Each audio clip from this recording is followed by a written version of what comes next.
రాష్ట్రానికి అతి ముఖ్యమైనటువంటి విద్యుత్ శక్తి పైన మారినటువంటి ఈ పరిస్థితుల్లో ఒక దశాబ్ద కాలం అనేక రకాలైనటువంటి ఇబ్బందులు పడినటువంటి రాష్ట్ర ప్రజానికం ఇచ్చినటువంటి తీర్పుకు అనుగుణంగా ఈరోజు ఇందిరమ్మ ప్రభుత్వం ఏర్పడిన తర్వాత రాష్ట్రంలో ఉన్నటువంటి ఆర్థిక పరిస్థితుల గురించి నిన్న వివరించాం. ఈరోజు అదే స్థాయిలో అంతే ముఖ్యమైనటువంటి విద్యుత్ శక్తి గురించి కూడా ఈ సభకి, స్టేక్ హోల్డర్స్కి, రాష్ట్ర ప్రజలందరికీ కూడా వాస్తవ విషయాలు తెలియాలనేటువంటి ఆలోచనతోనే ఈ శ్వేతపత్రాన్ని కూడా ఈ సభలో పెట్టడం జరిగింది. అధ్యక్ష, గౌరవ సభ్యులు చాలామంది శ్రీ జగదీశ్వర్ రెడ్డి గారు, కె రాజగోపాల్ రెడ్డి గారు, పాయల్ శంకర్ గారు, వంశీకృష్ణ గారు, రాజ్ ఠాకూర్ గారు, అక్బరుద్దీన్ ఓవైసీ గారు, కోనంనేని సాంబశివరావు గారు, మహేశ్వర్ రెడ్డి గారు, ఇతర మిత్రులు చాలామంది సుదీర్ఘంగా మాట్లాడటమే కాకుండా విలువైనటువంటి సూచనలు కూడా ఇచ్చారు. అధ్యక్ష, వారు ఇచ్చినటువంటి విలువైన సూచనల్ని తప్పనిసరిగా ఈ రాష్ట్ర భవిష్యత్తు అవసరాల కోసం విద్యుత్ శక్తిని పెద్ద ఎత్తున ఉత్పత్తి చేసుకునేటువంటి క్రమంలో కానీ, పంపిణీ చేసుకునేటువంటి క్రమంలో కానీ ఉపయోగిస్తామని వారి అనుభవాన్ని తప్పనిసరిగా పరిగణలో తీసుకుంటామని ఈ సభలో మీ ద్వారా తెలియజేస్తా ఉన్నాం. అధ్యక్ష, అయితే కొన్ని విషయాలు ఈ శ్వేతపత్రంలో పెట్టినటువంటి అంశాలు మాట్లాడిన తర్వాత కూడా ఇంకా కొన్ని అంశాలు వారు లేవనెత్తారు.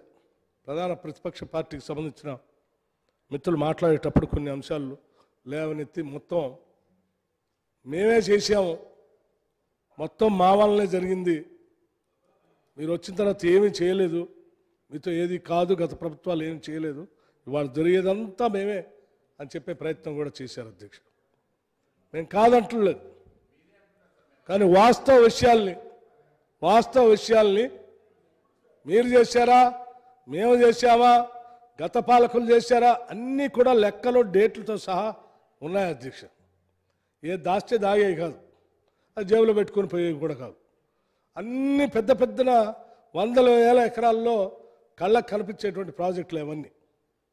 అవి ఎప్పుడు కట్టారు, ఏ డేట్ని వేసారు, ఎవరు మొదలు పెట్టారు, అన్ని చరిత్రలు ఉంటాయి. అధ్యక్ష, కాకపోతే 10 సంవత్సరాలు మమ్మల్ని అవతలు కూర్చోబెట్టి చేతులు కట్టేసి వాళ్ళు చెప్పేదంతా వినేటట్టుగా చేశారు. కాబట్టి ఆ వాస్తవ విషయాలు ఎన్నిసార్లు చెప్పాలని ప్రయత్నం చేసినా బయటికి రానియకుండా ఇక్కడ కూర్చొని వాళ్ళు ఏదో ఈ రాష్ట్ర ప్రజల్ని ఒక రకమైనటువంటి సమాచారం ఇచ్చి ఒక భ్రమంలో ఉంచారు. కానీ ఈ రోజులు స్వాతంత్రం వచ్చినటువంటి తెలంగాణ రాష్ట్రంలో వాస్తవ విషయాలన్నీ స్పష్టంగా మీ ద్వారా ఈ సభకి, రాష్ట్రానికి కూడా తెలియాలనేటువంటి ఆలోచనతో కొన్ని విషయాలు మాత్రం, మరీ ఎక్కువ లోతులు పోకుండా కొన్ని విషయాలు మాత్రం ఈ సభ దృష్టికి తీసుకొని రాదలుచుకున్నాను. అధ్యక్ష, పవర్ అనేది, విద్యుత్ శక్తి అనేది ఒక్క రోజులో తయారు చేసేది కాదు, అధికారంలోకి వచ్చిన మొదటి సంవత్సరంలో కూడా తయారు చేసేది కాదు, 2 సంవత్సరాలు కూడా తయారు చేసేది కాదు. దానికి ఒక ప్రణాళిక, దాని తర్వాత దాన్ని ప్రారంభించిన తర్వాత జెస్టేషన్ పీరియడ్, ఉత్పత్తి వచ్చే వరకల్లా దాదాపు 4 నుంచి 5 సంవత్సరాల దాకా, అట్లాగే కొన్ని ప్రాజెక్టులు అయితే 7 సంవత్సరాల దాకా కూడా పడతాయి. అధ్యక్ష, అలా 4 నుంచి 5 సంవత్సరాలు, 5 సంవత్సరాల నుంచి 7 సంవత్సరాల దాకా పట్టేటువంటి ప్రాజెక్టుల ద్వారా వచ్చే ఉత్పత్తి ద్వారానే కరెంట్ ఇవ్వగలం. గతంలో అధికారంలో ఉన్నటువంటి పాలకులు అట్లా ముందు చూపుతో ఆలోచన చేసి వాటిని ప్రారంభించి మొదలుపెట్టుంటే అవి 4-5 సంవత్సరాల తర్వాత ప్రొడక్షన్లోకి వస్తే వాటిని పంపిణీ చేస్తాం. అంతేగాని అధికారంలో రాగానే వారు చెప్తా ఉన్నారు, 2014లో అధికారంలో రాగానే అప్పటివరకు రాష్ట్రంలో కరెంట్ లేదు, మేము వచ్చిన తెల్లారి నుంచే కరెంట్ ఇచ్చేస్తున్నాం, 24 గంటలు కరెంటు ఈ రాష్ట్రంలో ఇచ్చేస్తున్నాం అని చెప్తా ఉన్నారు. మరి ఒక్క రోజులోనే 24 గంటలు కరెంట్ ఇవ్వటానికో లేకపోతే రాష్ట్రంలో కరెంట్ ఇవ్వటానికో మరి ఒక్క రోజులో ఎట్లా ఉత్పత్తి అయిందో నాకు అర్థం కాలేదు. అధ్యక్ష, వాళ్ళు మొదలుపెట్టి పవర్ ప్రొడక్షన్ అలా ఏం జరగలేదు. చెప్పి చెప్పి చెప్పి గోబల్స్, పాల్ జోసెఫ్ గోబల్స్ అని ఒక ఆయన ఉండేవాడు హిట్లర్ గారి దగ్గర.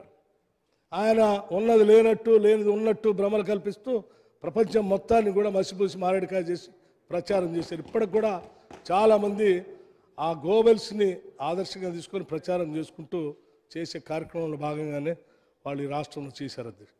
నేను చెప్తా ఉన్నాను అధ్యక్ష, దార్శనికులు ముందు చూపు ఉన్నటువంటి వాళ్ళు మాత్రమే భవిష్యత్ తరాలకి విద్యుత్ శక్తి ఎంత అవసరం ఉంటుందో ముందుగానే ఆలోచన చేసి వాళ్ళు పునాదులు వేస్తారు. కాబట్టి వేశారు కాబట్టి ఈరోజు రాష్ట్రంలో కానీ దేశంలో కానీ విద్యుత్ శక్తి అందుబాటులోకి వచ్చింది అధ్యక్ష.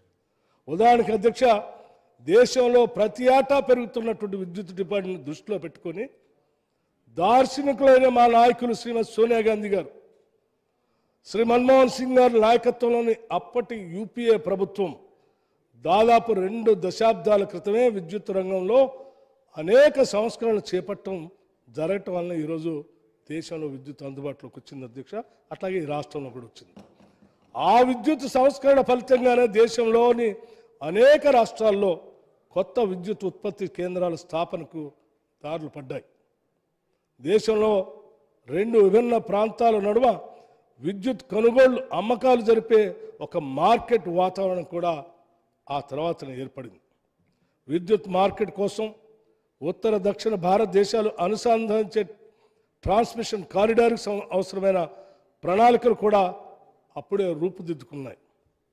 అప్పటి మా యూపీఏ ప్రభుత్వం తీసుకున్న ఈ ముందు చూపు చర్యల వల్లనే 2014లో తెలంగాణ రాష్ట్రం ఏర్పడే సమయానికి దేశంలో ఛత్తీస్గఢ్ వంటి రాష్ట్రాలు మిగులు విద్యుత్ లభ్యత చేరుకున్నాయి. అప్పుడు చేపట్టిన సంస్కరణల ఫలితంగానే అధ్యక్ష అనేక రకాలైనటువంటి ప్రాజెక్టులు ఈ రాష్ట్రంలోకి రావటానికి రూపకల్పన చేయబడ్డాయి. అలా చేసినటువంటి వాటిల్లో నేను స్పష్టంగా ఈ రాష్ట్రానికి ఈ సభ ద్వారా కొన్ని విషయాలు చెప్పదలుచుకున్నాను అధ్యక్ష. అసలు ఈ రాష్ట్రం 2014-15 ఏర్పడే నాటికి అప్పటికే ఆనాడు ప్రభుత్వాలు ఏర్పాటు చేసినటువంటి విద్యుత్ రంగ సంస్థలు వాటి ద్వారా ఉత్పత్తి అయ్యేటువంటి మెగావాట్ల సంఖ్య కూడా సభకి రాష్ట్రానికి తెలియాల్సినటువంటి అవసరం ఉంది అధ్యక్ష. తెలంగాణ రాష్ట్ర ఆవిర్భావం నాటికి విద్యుత్ ఉత్పత్తి పరిస్థితులు ఏమిటో, తెలంగాణ ఏర్పడిన తర్వాత విద్యుత్ రంగంలో పరిస్థితి ఏమిటో వివరించే ప్రయత్నం కొద్దిగా మీ ద్వారా సభ దృష్టికి తీసుకుని వస్తాను అధ్యక్ష. రాష్ట్రం ఏర్పడే నాటికి దాదాపు 5,661 మెగావాట్లు ఉన్న డిమాండ్ రమారమి 3 రెట్లు పెరిగి 2023 నాటికి 15,500 మెగావాట్లకు చేరింది అధ్యక్ష. ఇలా చేరిన డిమాండ్కి ఉత్పత్తికి మధ్య రేషియో చూసుకుంటే ఆ డిమాండ్కి ఎవరు ఉత్పత్తిని తీసుకొచ్చి అనుసంధానం చేశారో కూడా వాస్తవ విషయాలు రాష్ట్రానికి తెలియాలి అధ్యక్ష. 2014 ముందు తెలంగాణలో ఏర్పాటైనటువంటి విద్యుత్ ఉత్పత్తి కేంద్రాలు ఆల్రెడీ కేంద్రాలు పెట్టి విద్యుత్తును ఉత్పత్తి చేస్తున్నటువంటి ఎన్ని కేంద్రాలు ఉన్నాయో కూడా ఈ రాష్ట్రానికి తెలియాలి. జెన్కో థర్మల్ అధ్యక్ష 2,282 మెగావాట్లు, కొత్తగూడెం 500 మెగావాట్లు, కొత్తగూడెం 6th స్టేజ్ 500 మెగావాట్లు, రామగుండం 62.5 మెగావాట్స్, కాకతీయ కేటీపీపీ 500 మెగావాట్లు. అట్లాగే అధ్యక్ష జెన్కో హైడల్ 2,080 మెగావాట్లు, నిజాం సాగర్ 10 మెగావాట్లు, నాగార్జున సాగర్ 815.6 మెగావాట్లు, శ్రీశైలం 900 మెగావాట్లు, నాగార్జున సాగర్ లెఫ్ట్ కెనాల్ 60 మెగావాట్లు, పోచంపాడు 36 మెగావాట్లు, సింగూరు 15 మెగావాట్లు, కాకతీయ కెనాల్ 9.16 మెగావాట్లు, చివరికి పాలేరు లాంటి చిన్న కాలువ దగ్గర కూడా 2 మెగావాట్లు పూర్తి చేసి అప్పటికే ఈ రాష్ట్రం ఏర్పడే నాటికే ఉత్పత్తి సాధించినటువంటి పరిస్థితులు ఉన్నాయి అధ్యక్ష. అట్లాగే కేంద్ర విద్యుత్ సంస్థ నుండి మనకు వచ్చిన వాటా 1,873 మెగావాట్లు ఎన్టీపీసీ నైవేల్ నుంచి, పునరుత్పాదక కేంద్రాల నుండి 236 మెగావాట్లు, బయోమాస్ నుంచి 51 మెగావాట్లు, బయోగ్యాస్ నుంచి 74 మెగావాట్లు, మినీ హైడల్ 11.16 మెగావాట్లు, మున్సిపల్ సాలిడ్ వేస్ట్ నుంచి 6.6 మెగావాట్లు, ఇండస్ట్రియల్ వేస్ట్ నుంచి 11 మెగావాట్లు, సోలార్ నుంచి 8.75 మెగావాట్లు, గ్యాస్ ఆధారిత కేంద్రాల నుంచి 926 మెగావాట్లు రాష్ట్రం ఏర్పడే నాటికే అందుబాటులో ఉన్నది 7,778 మెగావాట్లు. అధ్యక్ష, ఇది రాష్ట్రం ఏర్పడే నాటికి ఈ రాష్ట్రంలో అప్పటికే ఆనాటి పాలకులు ఇక్కడ ఈ ప్రాజెక్టులు పెట్టి ఉత్పత్తి చేసుకొచ్చి రాష్ట్రానికి పవర్ని అందించినటువంటి పరిస్థితి. అట్లాగే అధ్యక్ష 2014 ముందు వాటితో పాటు దార్శనికులు ఆనాటి పాలకులు ఆనాటి కేంద్రంలో ఉన్నటువంటి నాయకత్వ ఆలోచనల్ని ముందు చూపుతూ వాళ్ళు చెప్పిన సూచనలు తీసుకొని ఈ రాష్ట్రానికి పవర్ అవసరం అని చెప్పి ముందుగానే ప్రణాళికలు తయారు చేసి ఈ రాష్ట్రంలో ప్రారంభించినటువంటి ప్రాజెక్టుల అధ్యక్ష 2014 ముందు తెలంగాణలో నిర్మించడానికి ప్రణాళికలు సిద్ధం చేసి పనులు ప్రారంభించిన అధ్యక్ష. కొత్తగూడెం థర్మల్ పవర్ కేంద్రం 7th స్టేజ్ 800 మెగావాట్లు, కాకతీయ థర్మల్ పవర్ 2వ దశ 600 మెగావాట్లు, సింగరేణి జైపూర్ కేంద్రం 1200 మెగావాట్లు, లోయర్ జోరా హైడల్ కేంద్రం 240 మెగావాట్లు, పులిచింతల హైడల్ కేంద్రం 120 మెగావాట్లు. రాష్ట్రం ఏర్పడే నాటికి పనులు పురోగతిలో ఉన్నటువంటి ఈ కేంద్రాల ద్వారా ఈ రాష్ట్రానికి విద్యుత్తు అందించడం కోసం 2,960 మెగావాట్లని ప్లాన్ చేసి వాటిని ప్రారంభించడం పనులు ముందు కార్యక్రమం చేసింది అధ్యక్ష. అట్లాగే అధ్యక్ష, వీటితో పాటు రాష్ట్ర విభజన సందర్భంగా బైఫర్కేషన్ యాక్ట్లో తెలంగాణ ప్రజలకు న్యాయం జరగాలనేటువంటి ఆలోచనతో ఆనాటి యూపీఏ చైర్పర్సన్ గారు ప్రత్యేకంగా దృష్టి సారించి ఈ రాష్ట్రానికి కొన్ని వెసులుబాటు కల్పించారు. వాటి ద్వారా ఈ రాష్ట్రానికి వచ్చినటువంటి రాష్ట్ర విభజన చట్టం వల్ల అదనంగా ఆంధ్ర నుంచి 1800 మెగావాట్లు బైఫర్కేషన్ యాక్ట్ ద్వారా అధ్యక్ష. ఎన్టీపీసీ రామగుండంలో నిర్మించవలసిన థర్మల్ కేంద్రం నుంచి 4000 మెగావాట్లు, రాష్ట్ర పునర్వసతి చట్టంలో పొందుపరిచిన మొత్తం 5,800 మెగావాట్లు. మొత్తంగా అధ్యక్ష తెలంగాణ ఏర్పడే నాటికి అప్పటికే స్టార్ట్ చేసి ప్రొడక్షన్లో ఉన్నాయి, కొన్ని ప్రారంభించి ప్రాసెస్లో పెట్టి రాష్ట్రం ఏర్పాటు చేసే ప్రొడక్షన్ తీసుకొచ్చే కొన్ని, బైఫర్కేషన్ యాక్ట్ ద్వారా ఆ చట్టంలో పొందుపరిచి రాష్ట్రానికి హక్కులుగా ఇచ్చిన కొన్ని, మొత్తం కలిపితే అధ్యక్ష 1,638 మెగావాట్లని ఈ రాష్ట్రానికి అందించిన ఘనత ఆనాటి కాంగ్రెస్ ప్రభుత్వ పాలకులది. కేంద్రంలో పాలించిన సోనియా గాంధీ గారు, మన్మోహన్ సింగ్ గారు దార్శనికతో ఈరోజు ఈ రాష్ట్రానికి ఇంత పవర్ని ముందు చూపుతో ఏర్పాటు చేసి పెట్టారు అధ్యక్ష. అవన్నీ చేస్తే 2014లో వచ్చిన వీళ్ళు మా వల్లనే కరెంట్ వచ్చింది, మేమే ఇస్తున్నాం కరెంట్ అంటున్నారు. ఇదే నేను ముందే చెప్పాను, ఒక్క రోజులో అయ్యేది కాదు ఇది. వాళ్ళందరూ ముందు చూపుతో చేసి మనకి ఇవ్వబట్టి ఇంత పవర్ వచ్చింది అధ్యక్ష. నేను ఆ విషయం కూడా చెప్తాను.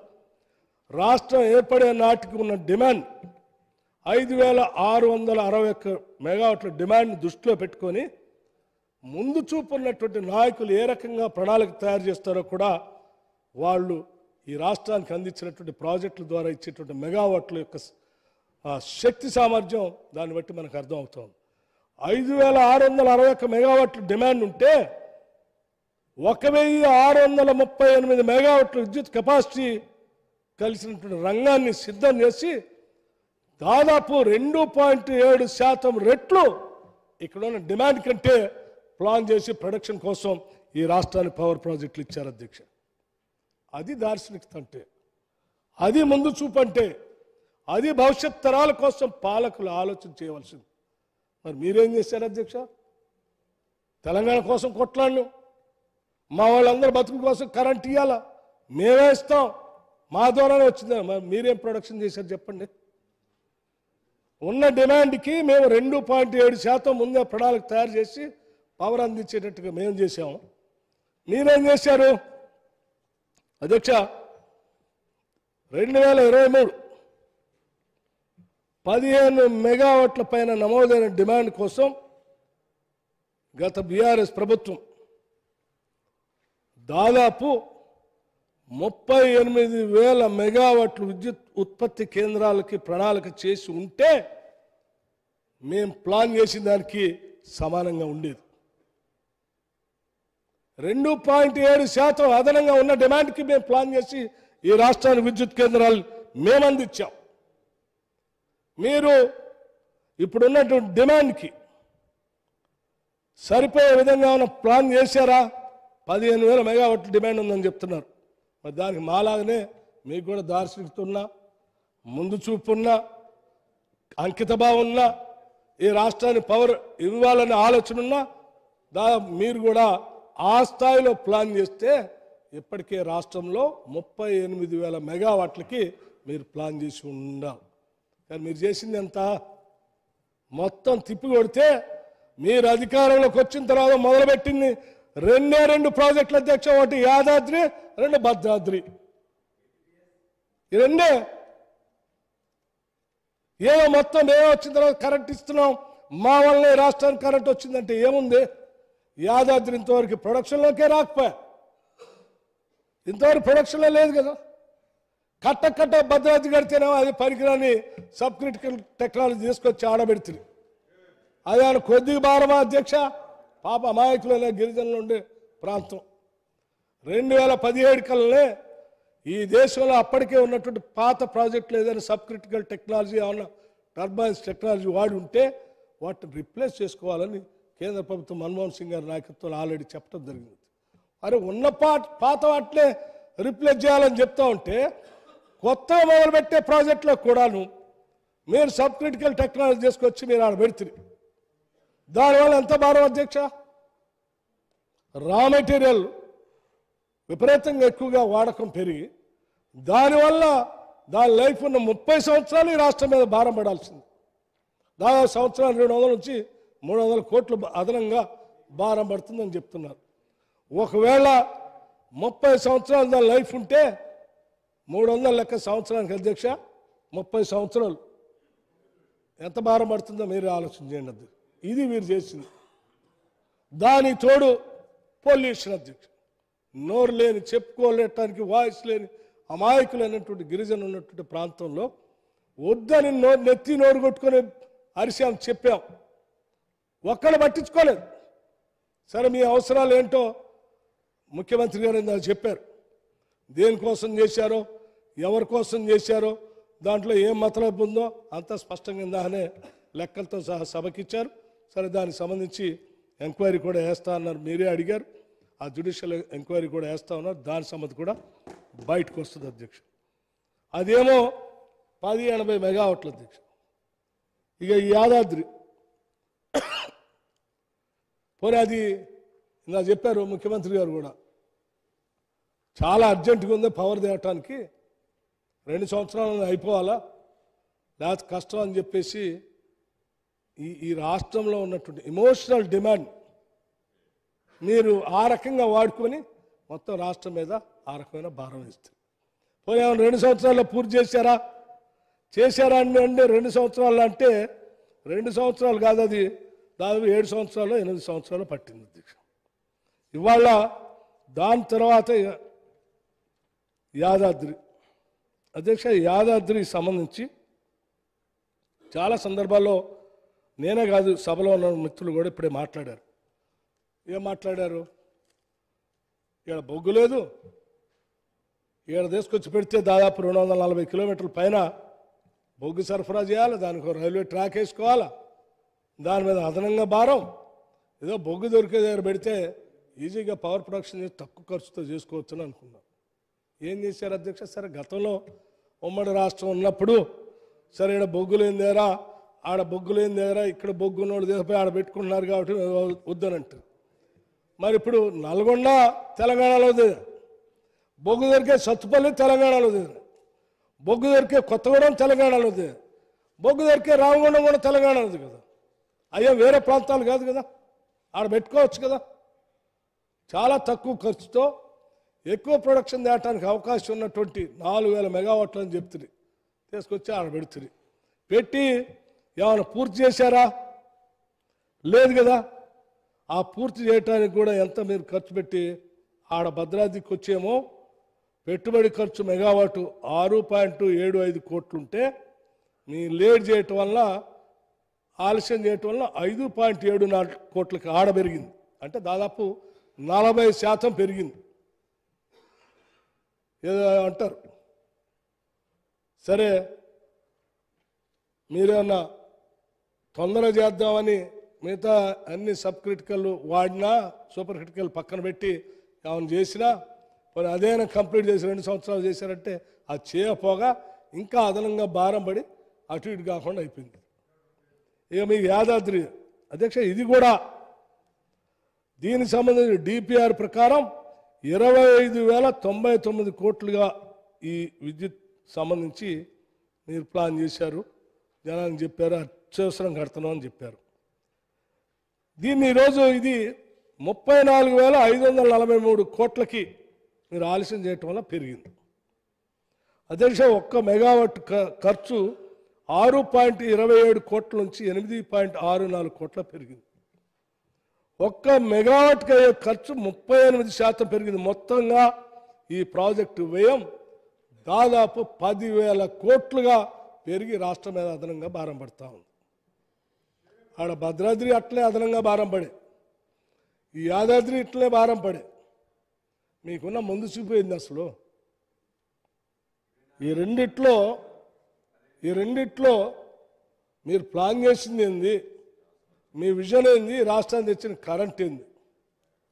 ఇవాళ రాష్ట్రంలో కరెంటు సరఫరా అవుతూ ఉందంటే ఎక్కడ కరెంటు సరఫరా అవుతున్నా ఇంకోటి మూడోది కూడా ఉంది. సరే, అది చెప్పిన తర్వాత కరెంటు సరఫరా ఆడ ఛత్తీస్గఢ్తో అగ్రిమెంట్. అధ్యక్ష,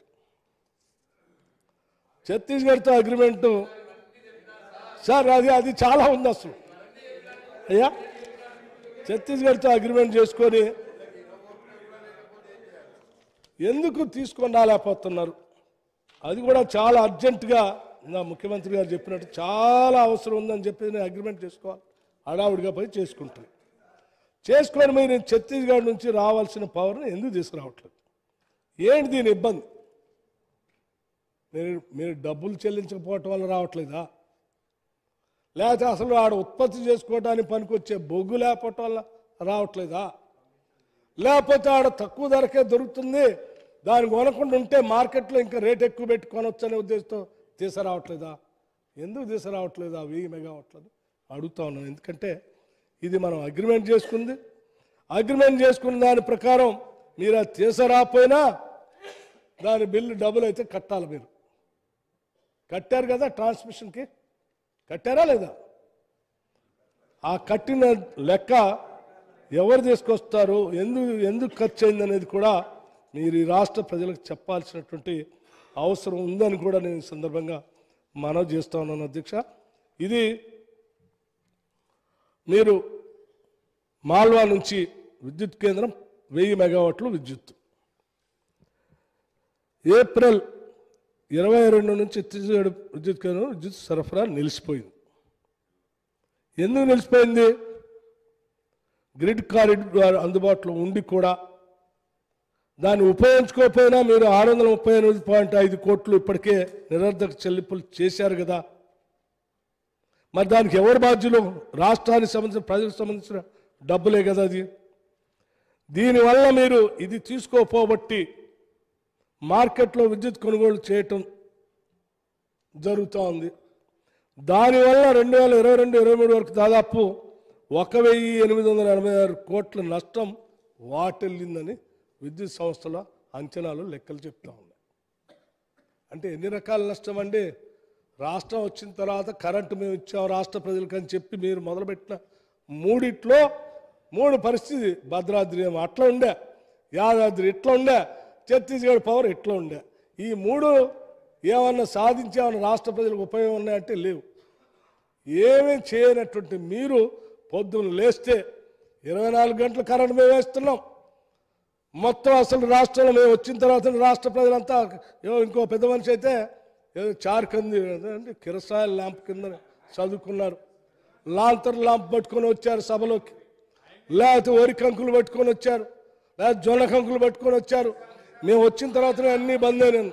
ఏమండి, ఎప్పుడు బహుశా మీరు సభలోకి వచ్చి ఉండరు. అప్పుడు మీరు ఎప్పుడో చిన్నప్పుడు చూసిన రోజుల్లో ముందు చూపుతో మేము ప్రణాళికలు తయారు చేసి ఈ పవర్ ఇచ్చిన తర్వాత ఆ పవర్ని అనుభవిస్తూ ఈరోజు ఇంకా ఆ ఇచ్చినటువంటి వాళ్ళ కృతజ్ఞతా భావంగా మీరు ఇచ్చారు.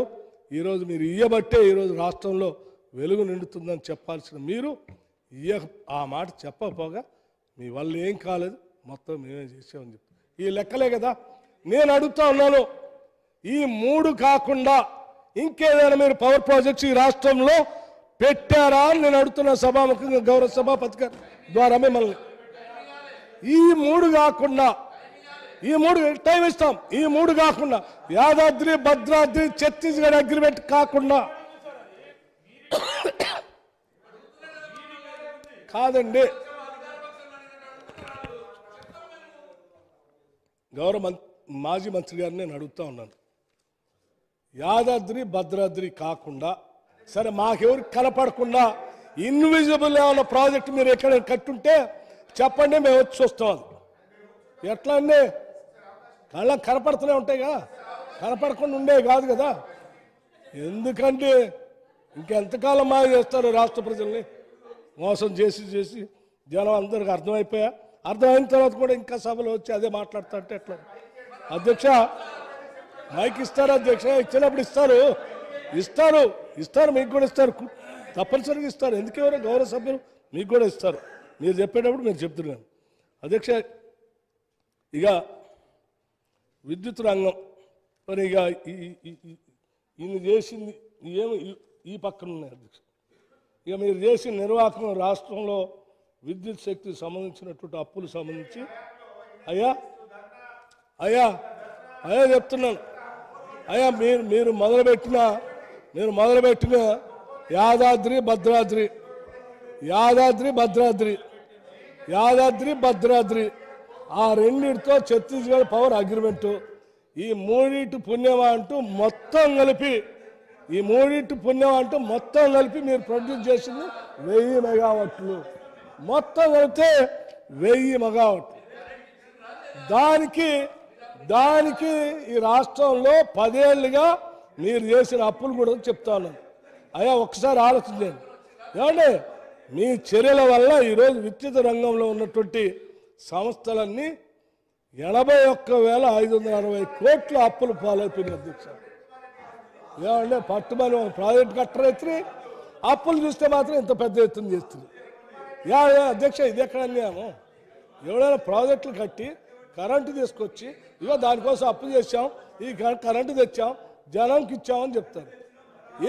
ఏం ఉండవు అధ్యక్ష, కానీ అప్పులు మాత్రం అయిపోతాయి 86,560 కోట్లు. పోనీ ఇదేనా? పోనీ ఇంతటితోనే గుండె బయలుపోతుంది అధ్యక్ష ఈ అప్పులు చూస్తూ ఉంటే. నేను ఒక మంత్రి గారు నా మాట్లాడుతూ ఎవరికి లేవు అధ్యక్ష అప్పులు, సభలో ఉన్న వాళ్ళు అందరికీ ఉన్నాయని చెప్పిండు. సార్ మీ ద్వారా వారికి చెప్తా ఉన్నాను, నాకు ఎక్కడ అప్పు లేదు సార్, నేను అప్పులు అంటేనే భయం నాకు. అటువంటిది రాక ఈ శాఖ వచ్చింది, ఆ శాఖ, ఈ 2 శాఖలు చూస్తూ ఉంటే లక్షల కోట్ల అప్పు అధ్యక్ష.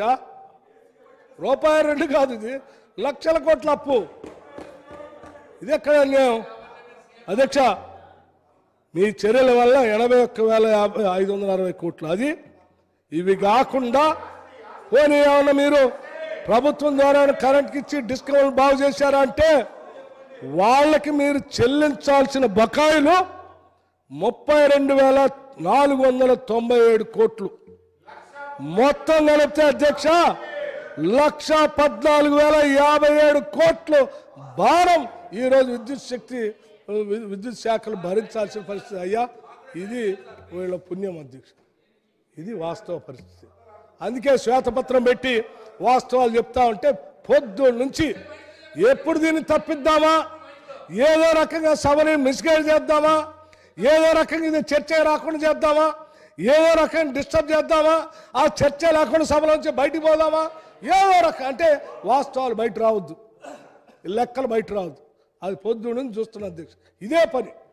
మీరు ఎంత రెచ్చగొట్టినా మేము డిసైడ్ చేసుకున్నాం అధ్యక్ష, మీరు ఎంత రెచ్చగొట్టినా మేము ఆ ట్రాప్లో పడకుండా వాస్తవ విషయాలు ఈ సభకి రాష్ట్రానికి చెప్పాలనే ఆలోచనతోనే నిబ్బరంగా కూర్చున్నాం అధ్యక్ష. ఇది వాస్తవం అధ్యక్ష, ఇది వాస్తవం అధ్యక్ష. యాక్టింగ్ ఎందుకు అధ్యక్ష? ఇంకో మాట కూడా చెప్పారు అధ్యక్ష. అసలు ఇంకోటి అధ్యక్ష, ఇది చూస్తే ఇంకా నవ్వు వస్తుంది. జగదీశ్వర్ రెడ్డి గారు ఇలా మాట్లాడుతూ అసలు హైదరాబాద్ నగరం వెలిగిపోతూ ఉంది. ఈ వెలిగిపోవటానికి మేమే కారణం, మేము తీసుకొచ్చిన కరెంటే. ఇక్కడ జనం రావటానికి ఉండటానికి మేము ఇచ్చే నీళ్ళే, మేము తెచ్చి నీళ్లు తాగే వాళ్ళు ఉంటున్నారు, మేము ఇచ్చిన కరెంట్ వేసుకొని ఉంటున్నారు. అధ్యక్ష, నేను అడుగుతా ఉన్నాను, హైదరాబాద్ నగరానికి మంచినీళ్ళు వచ్చేది గండిపేట నుంచి వస్తున్నాయి, అది వీళ్ళు కట్టారా? లేదా మంజీరా నుంచి వస్తున్నాయి, అది వీళ్ళు తెచ్చారా? కృష్ణా రివర్ నుంచి నీళ్లు అనేక స్టేల ద్వారా నీళ్లు వస్తున్నాయి, అది వీళ్ళు తెచ్చారా?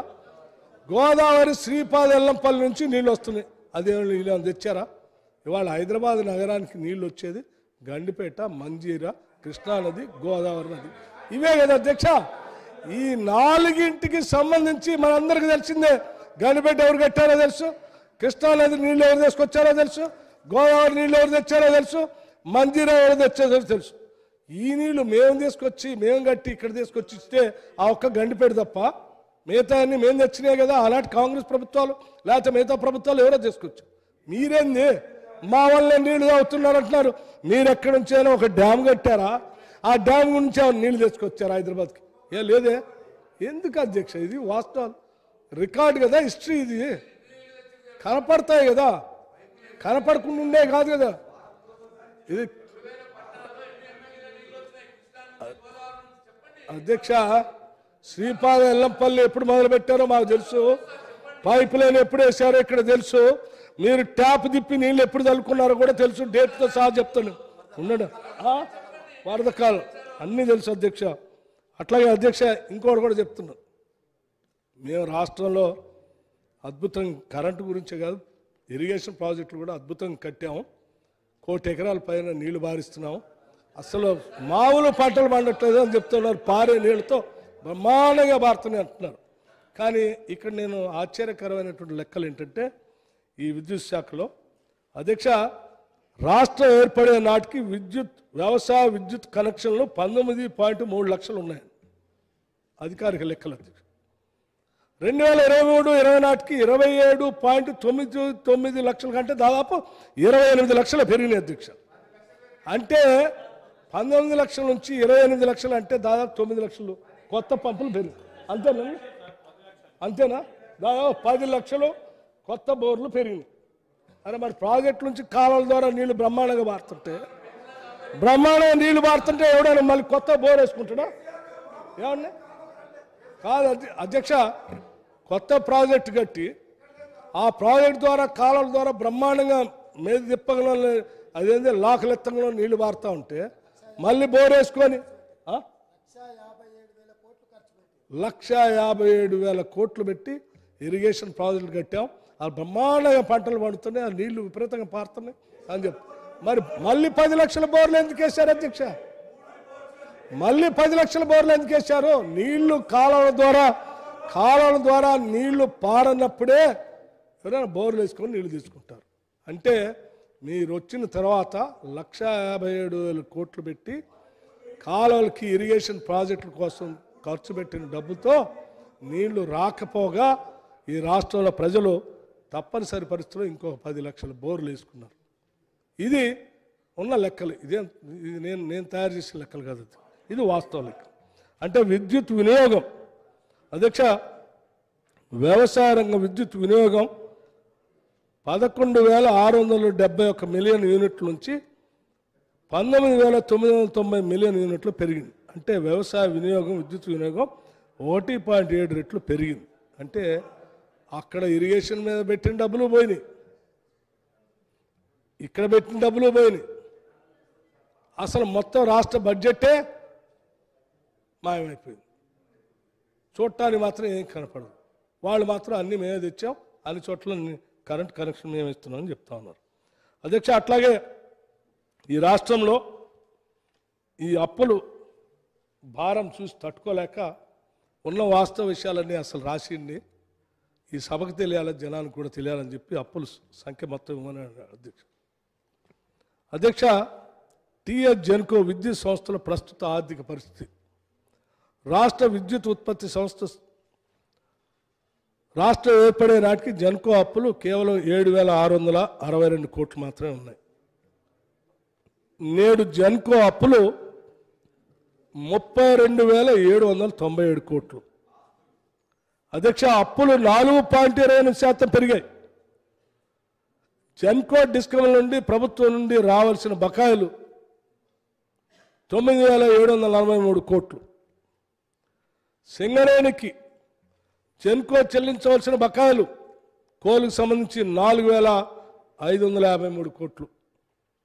జెన్కో వర్కింగ్ క్యాపిటల్ లోన్స్ 3,805 కోట్లు. టిఎస్ ట్రాన్స్కో అప్పులు 2,411 కోట్ల నుంచి 9,929 కోట్ల పెరిగాయి. అట్లాగే ట్రాన్స్కో డిస్కమ్ నుండి రావాల్సిన బకాయిలు 3,323 కోట్లు. టిఎస్ డిస్కమ్ రాష్ట్ర విద్యుత్ పంపిణీ సంస్థల అప్పులు 10,783 కోట్ల నుండి 35,227 కోట్ల పెరిగాయి. ఈ 35,227 కోట్లలో పంపిణీ వ్యవస్థ అభివృద్ధి కోసం కొంత, లేకపోతే మిగిలిన వాటి కోసం కొంత, ఇవన్నీ చేసి వాటికి సంబంధించిన ఆదాయము రాబడి రాష్ట్ర ప్రభుత్వం నుంచి ఇచ్చారంటే ఏమి ఇవ్వలేదు అధ్యక్ష. బయటికి మాత్రం మేము 24 గంటలు కరెంట్ ఇస్తూ ఉన్నాం, ఉచిత కరెంట్ ఇస్తూ ఉన్నాం, సబ్సిడీతో కరెంట్ ఇస్తూ ఉన్నాం. మరి ఇచ్చినప్పుడు డబ్బులు కట్టాలి కదా అధ్యక్ష, డిస్కమ్లకి విద్యుత్ రంగాన్ని డబ్బులు కట్టాలి కదా. ఏంది మనం ఇచ్చేది? అయ్యా ప్రజలారా, మీకు ఉచితంగా కరెంట్ ఇస్తూ ఉన్నాం, మీరు కట్టాల్సిన బిల్లును మీరు కట్టబాకండి, అది మేము కడతామని చెప్తాం అన్నమాట. మరి మీరు కట్టారా 10 ఏళ్ళ నుంచి? అయిందంత అయింది చెప్పండి, లెక్క అయిందంత, కట్టాల్సిందంత అది చెప్పండి అధ్యక్ష, కట్టాల్సిందంత. అసలు మీకు చాలా గ్యాప్ ఆ సబ్సిడీల లెక్కల్లోనే చాలా. అధ్యక్ష, డిస్కమ్లకి రెగ్యులేటరీ అథారిటీ వాళ్ళ దగ్గర కూర్చోబెట్టి వ్యవసాయ రంగానికి ఇస్తున్నటువంటి కరెంటు సంబంధించిన లెక్కల్లోనే మీరు పూర్తిగా వాళ్ళకి మీరు ఎంత ఇస్తున్నారో, ఎంత ఇద్దాం అనుకుంటున్నారో దానికి సరిపోయేంత అమౌంట్ కట్టడానికే ఆ లెక్కలు సరిగా తేల్చకుండా ఆ గ్యాపే చాలా పెద్ద ఎత్తున తడిసి మోపడవుతుంది డిస్కమ్ వాళ్ళకి. దాని తోడు మీరిచ్చే సబ్సిడీస్ మిగతాయి, దాని తోడు మిగతాయి, వీటన్నిటిని వెరసి ఈరోజు ఈ విద్యుత్ రంగ సంస్థలకు సంబంధించి 1,00,000 కోట్లు పైబడి ఈరోజు భారంతో అదేంటి మూలుగుతూ ఉంది అధ్యక్ష. సో దీన్ని బాగు చేసుకోవాల్సిన అవసరం మనందరిపైన ఉంది. ఈ సభ పైన ప్రజలందరూ ఈరోజు ఇందిరమ్మ రాజ్యం కావాలని చెప్పి పెద్ద ఎత్తున ఆలోచన చేసి ఈరోజు ప్రజాప్రభుత్వాన్ని ఏర్పాటు చేసుకున్నారు. ఈ ప్రజల ప్రభుత్వంలో ఈ ప్రభుత్వం ప్రజలందరికీ ఏ ఉత్పత్తి రంగం కావాలన్నా, అది వ్యవసాయం కావచ్చు, పరిశ్రమ కావచ్చు, సర్వీస్ సెక్టర్ కావచ్చు, ఇంకేదైనా కావచ్చు, సాఫ్ట్వేర్ ఇండస్ట్రీ కావచ్చు, ప్రతి దానికి ఈరోజు విద్యుత్ అవసరం అధ్యక్ష. విద్యుత్ లేకపోతే మనుగడే లేనటువంటి పరిస్థితి ఏర్పడిపోతాం. ప్రధానంగా మనం దృష్టి సారించాల్సినటువంటి రంగం ఈరోజు విద్యుత్ రంగం. అటువంటి విద్యుత్ రంగానికి గత పాలకులు ఎంత దార్శనికతో ఉన్న అవసరానికి 2.7 రెట్లు లెక్క ముందే ప్లాన్ తయారు చేసి పవర్ ప్రాజెక్ట్స్ మనకు అందిస్తే 10 ఏళ్ల నుంచి ఈ రాష్ట్రాన్ని పాలిస్తున్న మీరు ఉన్న డిమాండ్కి కనీసం 2.7% సంబంధించిన ప్రణాళిక తయారు చేయకపోయినా కనీసం ఉన్న డిమాండ్కి సరిపోదైనా మీరు ప్లాన్ తయారు చేసి ఈ రాష్ట్రానికి పవర్ ప్రాజెక్టులు అందించుంటే కొద్దిలో కొంత మీరు కూడా చేశారని అని చెప్పుకోవచ్చు. ఏమీ చేయకుండానే మొత్తం మేమే చేసామని చెప్పుకునేటువంటి ఈ కార్యక్రమం ఈరోజు శ్వేతపత్రంతో ఈ రాష్ట్ర ప్రజలందరికీ ఈ మీరు చేసిన డొల్లతనం, ఈ మొత్తం వాస్తవ విషయాలు ప్రజలందరికీ తెలియజెప్పాలన్నట్టు ఆలోచనతోనే ఈరోజు ఈ విషయాలను చెప్పాము అధ్యక్షుడు. అట్లాగే ఈ విషయాలు చెప్తూ కొన్ని విషయాలు జగదీష్ రెడ్డి గారు నిన్న మాట్లాడారు. ఇవి కూడా వారు మాట్లాడేటప్పుడు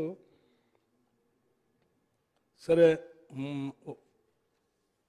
ఇవాళ ఒక్కసారైనా రైతులు రోడ్డు మీదకి వచ్చారా, కరెంట్ కోసం వచ్చారా, దేనికోసం వచ్చారా అని అడిగారు. ఇవాళ వారు అడిగిందే చెప్తాను, వారు అడిగింది చెప్తాను. మరి చెప్పకపోతేనా మళ్ళీ లేచి క్లారిఫికేషన్లో అధ్యక్ష నాకు రాలేదు మైకి ఏంటో నేను చెప్పాలంటారు. చెప్తేనే చెప్పింది నేను అడుగుతా ఉన్నాను. మీరు చెప్పిందే ఒక్కరోజు రోడ్డుకి వచ్చారంటే రోడ్డుకి రాకుండా ఉండటానికి గల కారణం ఆనాటి కాంగ్రెస్ ప్రభుత్వాలు ముందు చూపుతో ఆలోచన చేసి ఇచ్చిన ప్రాజెక్టులు. ఆ పవర్ సెక్టార్ వల్ల వాళ్ళు రోడ్డు మీద రాలేదు, మీ వల్ల కాదు. ఇది నేను చెప్పిన లెక్కలే కదా ఇప్పుడు, ఇది వాస్తవం అధ్యక్ష. అట్లాగే